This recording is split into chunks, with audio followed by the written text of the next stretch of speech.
Hi everyone, good morning. It's Tuesday, May 12th. I'm going to walk you through the activities for today.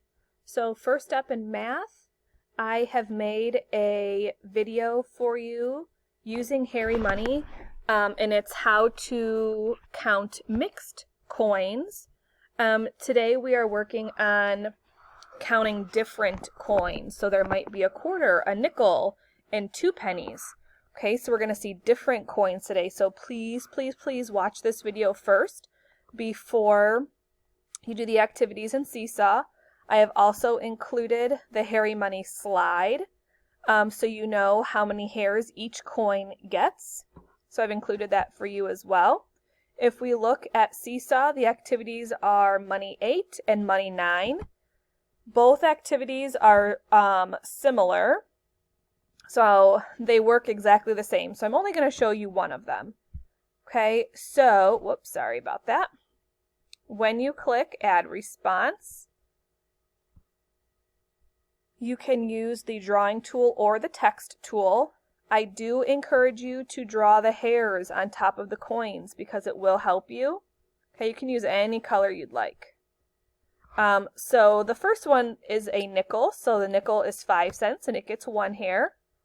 The next coin is a nickel that also gets 1 hair, and a penny gets a dot, and this penny gets a dot. So now I can go ahead and count 5, 10, and then I stop and count by ones, 11, 12.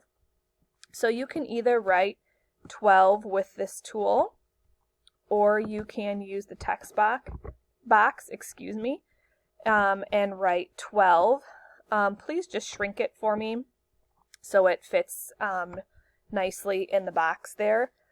Once you have done these 5, you can click the green check mark over here.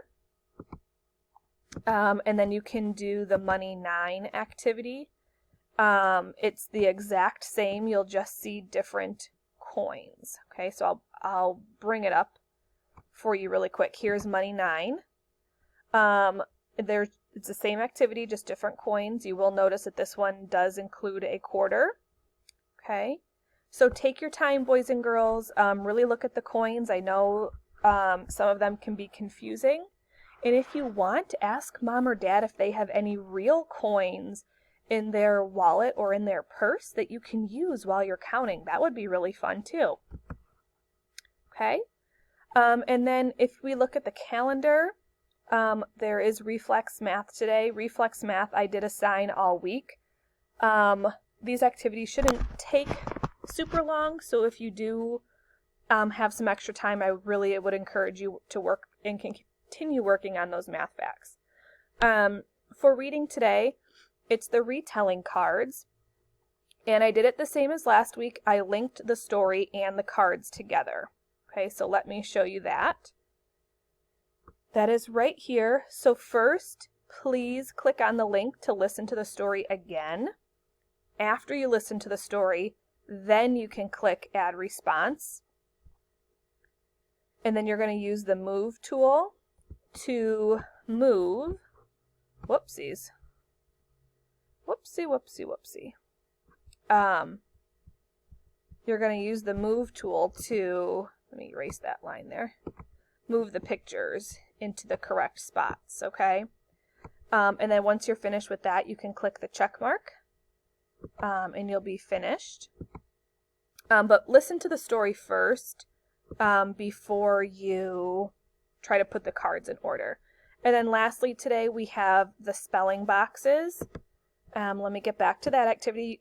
Everybody did a great job with that last week. I thought that was going to be a little bit difficult. And parents, if you did have to help your student with writing the letters in the text box, that's completely fine. I understand that it can be tricky. So students did it differently, and that is perfectly fine. Some students did use the marker or the pencil tool, and some used the text tool, okay? And they would put one text box in each of the little boxes. That works perfectly fine too. Whatever is easiest for you. Okay? You'll click the green check mark when you're finished. And that is it for today. Should be a nice, quick, easy day for you. If you have any problems, please let me know. Or if your student is struggling with counting the mixed coins, please shoot me an email, and I would love to set up a private Zoom meeting with them to help them out. Okay? Have an awesome Tuesday.